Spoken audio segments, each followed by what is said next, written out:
Morning, কেমন আছো তোমরা সবাই? আশা করি তোমরা ভালো আছো। আমি ভালো আছি। আজকে হচ্ছে 17ই জানুয়ারি আর এখন বাজে ভোর 5টা। আর আমি রেডি হচ্ছি এয়ারপোর্ট যাওয়ার উদ্দেশ্যে।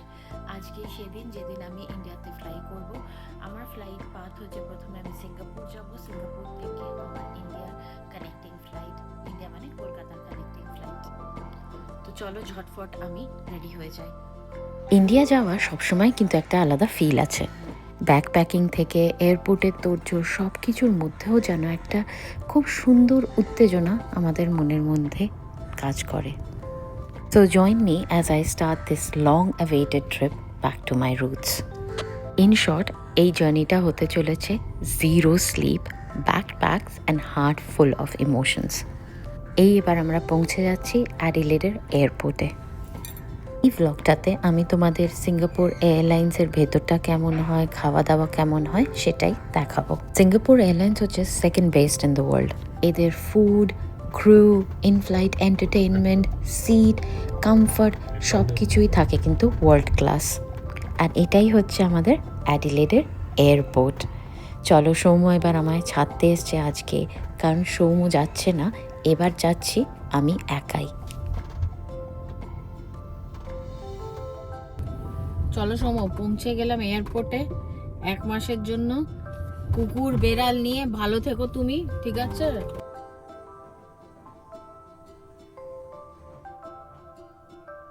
অস্ট্রেলিয়ার বিভিন্ন এয়ারপোর্টের মতোই অ্যাডিলেড এয়ারপোর্টেও কিন্তু চেক ইন, বোর্ডিং পাস এবং লাগেজ ড্রপ সমস্তটাই কিন্তু নিজেই করা যায়। এই প্রসেসের একটা ডিটেল ভ্লগ আমি যখন আগেরবার ইন্ডিয়া গেছিলাম তখন কভার করেছিলাম।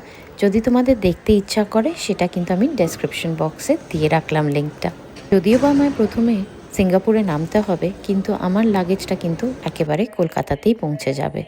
চলো এবার আমি তোমাদের দেখাই অ্যাডিলেড এয়ারপোর্টের ভেতরটা একটুখানি। আর এইটা হচ্ছে অ্যাডিলেড এয়ারপোর্টের ইন্টারন্যাশনাল ডিপার্চার। এবার সৌমুকে আমায় এখান থেকে, আমি যখন নিচে যাব ওখান থেকে ছেড়ে দিতে হবে। তারপর আমায় এবার সোলো জার্নি আমার শুরু হবে। তো এমনি এই অবধি এয়ারপোর্টে ছাড়তে পারে, কিন্তু ইন্টারন্যাশনাল হলে ওটা নিচে ইমিগ্রেশন ক্লিয়ার করতে হয়, তো অনলি প্যাসেঞ্জার্স হবে। আর এরপর থেকে আমার সোলো জার্নিটা শুরু হবে। আর তারপরে তোমাদের দেখাবো কি করছি কি না করছি, ফ্লাইট, সিঙ্গাপুর এয়ারলাইন্স সমস্ত কিছু। তো 17 ঘন্টার পুরো জার্নি তোমাদের সঙ্গে আমি শেয়ার করব। চলো, আমার ইমিগ্রেশন ক্লিয়ার হয়ে গেছে, এবার আমি ডিউটি ফ্রি আর উপরের দিকে যাচ্ছি। যে কোনো ডিউটি ফ্রির মতনই এখানে বিভিন্ন রকমের স্পিরিটস পাওয়া যায়, পারফিউমস পাওয়া যায়, মেকআপ এবং অ্যাডিলেডের বা অস্ট্রেলিয়ার যেসব জিনিস সুভিনিয়ার হিসাবে তোমরা নিয়ে যেতে পারো সেই সবগুলো এখানে পাওয়া যায়। এখনও সিঙ্গাপুর এয়ারলাইন্স আসেনি, আর ইমিগ্রেশন ক্লিয়ার করার পরেই শুরু হয়ে যায় প্রতীক্ষা ফ্লাইট বোর্ড করার। এখন আমি এখানে বসে আছি, আর 1 ঘন্টার মধ্যে আমার বোর্ডিং শুরু হয়ে যাবে। ইমিগ্রেশন সমস্ত কিছু ক্লিয়ার হয়ে গেছে। এখানে আমাদের স্ক্যান করে ইমিগ্রেশন হয়, আজকাল ইন্ডিয়াতেও সেটা শুরু হয়ে গেছে আমি জানি। আর তারপরে আমি এখান থেকে এখন যাব সিঙ্গাপুর। সিঙ্গাপুরে আমার এখান থেকে ফ্লাই করতে লাগবে 6 ঘন্টা। 6 ঘন্টা পর আমি সিঙ্গাপুরে আবার 6 ঘন্টা আমার লেওভার আছে। আর তারপরে সিঙ্গাপুর থেকে আমার কলকাতার ফ্লাইট। আমি কলকাতায় মোটামুটি রাতের 11টা নাগাদ গিয়ে পৌঁছাবো। প্রতীক্ষা শেষ হলো। As this gentle beast Singapore এয়ারলাইন্সটা অ্যাডিলেড এয়ারপোর্টে পৌঁছালো। যত বোর্ডিং টাইমটা কাছে আসছে তত ব্যাপারটা রিয়েল হচ্ছে যে এবার আমি আমার বার্থ কান্ট্রি ইন্ডিয়াতে যাচ্ছি।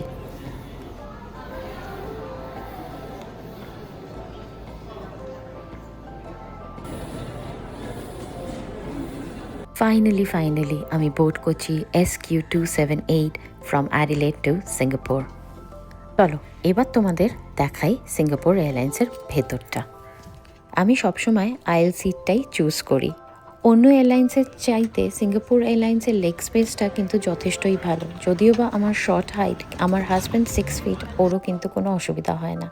এর সামনেই এরকমের একটা কনসোলের মতো আছে, এখান থেকেই তোমরা কেবিন ক্রুকে ডাকতে পারবে, মোবাইল চার্জ দিতে পারবে এবং হেডফোনটা টিভির সঙ্গে কানেক্ট করতে পারবে। আর এইটা একটা ব্ল্যাঙ্কেট। আর পিলো দেয় যাতে রিল্যাক্স করতে পারো। প্রত্যেকটা সিটের ব্যাপারগুলোই কিন্তু এক। আর এইটা হচ্ছে উইন্ডো সিট। আর সব থেকে মজা যেটা, এই বাটনটা দিয়ে তুমি উইন্ডোর যে টিন্টটা ওটা চেঞ্জ করতে পারো ডার্ক থেকে লাইটে। ভাবছিলাম আমার সহযাত্রী আসবে না, কিন্তু এসে গেছিলো পরে। তোমরা চাইলেও কিন্তু স্ক্রিনে পুরো জার্নির ম্যাপটা দেখে নিতে পারো। আমি এখন সেটাই চালিয়েছি যে অ্যাডিলেড থেকে সিঙ্গাপুরের যে জার্নি বা ফ্লাইট পার্টটা কি। এবার দেখাই তোমাদের ইন ফ্লাইট এন্টারটেনমেন্ট। এখানে কিন্তু লাইভ টিভিও আছে, তুমি লাইভ নিউজ, স্পোর্টস দেখতে পারো। তাছাড়া মুভিজের তো সম্ভার, Indian movies, Chinese movies, Japanese movies, যে মুভি তোমার পছন্দ এখান থেকে কিন্তু বসে দেখতে পারো। তাছাড়া ডকুমেন্টারিও আছে প্রচুর। মোটামুটি নতুন মুভিজ থেকে ক্লাসিক মুভিজ সবটাই এখানে আছে। যদি কারো সিনেমা দেখতে না ইচ্ছা করে তারা কিন্তু গানও শুনে নিতে পারে। আর এইটা হচ্ছে হেডফোন, যেটা কিনা তোমরা টিভির সঙ্গে কানেক্ট করতে পারো। চলো, অ্যাডিলেডকে ছেড়ে এবার আমরা পাড়ি দিলাম সিঙ্গাপুরের উদ্দেশ্যে। সিঙ্গাপুর এয়ারলাইন্সে ইকোনমি প্যাসেঞ্জারদেরও কিন্তু হট টাওয়েল প্রোভাইড করা হয়। এই হট টাওয়েল এত রিল্যাক্সিং হয় যে এয়ারপোর্টের যে পুরো স্ট্রেসটা সেটা পুরোটাই কাটিয়ে দেয়। First food of the flight has arrived. সেটা হচ্ছে কি দেখাই তোমাদের। প্রায় ফ্লাইটে উঠতে না উঠতেই এই পিনাট আর ক্র্যাকারটা সার্ভ করা হলো। এরপরে সার্ভ হবে লাঞ্চ। তার আগে এরা কিন্তু বিভিন্ন রকমের ড্রিঙ্কস সার্ভ করে, ওয়াইন, বিয়ার। তাছাড়া তোমরা যদি কোক, জুস খেতে চাও সেটাও পারবে। তো তোমাদের একটা শর্ট গ্লিম্পস দিয়ে দিই সিঙ্গাপুর এয়ারলাইন্সের ওয়াশরুমটাতে। এরকম একটা ফুল লেন্থ মিরর আছে, আর এটা হচ্ছে ডোর লক। আর তাছাড়া হট ওয়াটার, কোল্ড ওয়াটার, আর এখানে কিন্তু ব্রাশ আর পেস্টও রাখা আছে। এয়ারলাইন্সের মতনই ওয়াশরুমে কিন্তু স্মোক করা যাবে না। এছাড়া টয়লেট সিট, ওয়াইপ, একটা অ্যান্টিব্যাকটেরিয়াল হ্যান্ড ওয়াশ, আর সব থেকে যেটা আমার ভালো লাগে এই হ্যান্ড লোশনটা। আর এইটা হচ্ছে আমার ফ্লাইট ইনফরমেশন। ফ্লাইটের 2 আওয়ার্স পরেই আমাদের সার্ভ করলো লাঞ্চ। আমি লাঞ্চে নিয়েছিলাম গ্রিক স্টাইল চিকেন। চলো দেখাই লাঞ্চে কি কি আছে। বান দিয়েছিল, আর এটা হচ্ছে গ্রিক স্টাইল চিকেন। তাতে চিকেন ছিল, পটেটো ভেজেস ছিল, আর বয়েলড ভেজিস ছিল। তাছাড়াও একটা খুসখুস স্যালাড আর আইসক্রিম ছিল, কিন্তু আমি আইসক্রিমটা নিইনি। আর এইটা দেখাচ্ছে যে ককপিট থেকে পাইলট কীরকম দেখছে সেটাই। এটা হচ্ছে cockpit view of the airlines. আর যেরকম বলেছিলাম, দেখো এরা টিনটা কিন্তু ডার্ক করে নিয়েছে যাতে বাইরে থেকে রোদ্দুরটা না আসে। আর ভেতরের অ্যাম্বিয়েন্সটাও এত সুদিং করে রাখে, লাইটটা এত সুদিং থাকে, কারোর ঘুমাতে ইচ্ছা করলে সে কিন্তু ঘুমাতেও পারে। এবার কিন্তু পৌঁছে যাচ্ছি আমরা সিঙ্গাপুরে। লাঞ্চের পরে যেহেতু লং ডিউরেশন ফ্লাইট, এরা কিন্তু আরেকটা স্ন্যাকও প্রোভাইড করে, চিকেন পাই বা ভেজ পাই। আমার পেটে আর জায়গা ছিল না, তাই নিইনি। আর এবার কিন্তু আমরা সিঙ্গাপুর অ্যারাইভ করে গেছি। পৌঁছে গেলাম সিঙ্গাপুর ইন্টারন্যাশনাল এয়ারপোর্ট, যেটাকে কিনা চাঙ্গি ইন্টারন্যাশনাল এয়ারপোর্ট বলে। খুব সুন্দর এয়ারপোর্ট। আশা করি আমি তোমাদের একটা গ্লিম্পস দিতে পেরেছি যে সিঙ্গাপুর এয়ারলাইন্সের ইকোনমি কেবিন কেমন হয়। এই ব্লগটা যদি তোমাদের দেখতে ভালো লেগে থাকে তাহলে do like, share and subscribe. খুব শিগগিরই চলে আসবো চাঙ্গি এয়ারপোর্টের ব্লগ নিয়ে।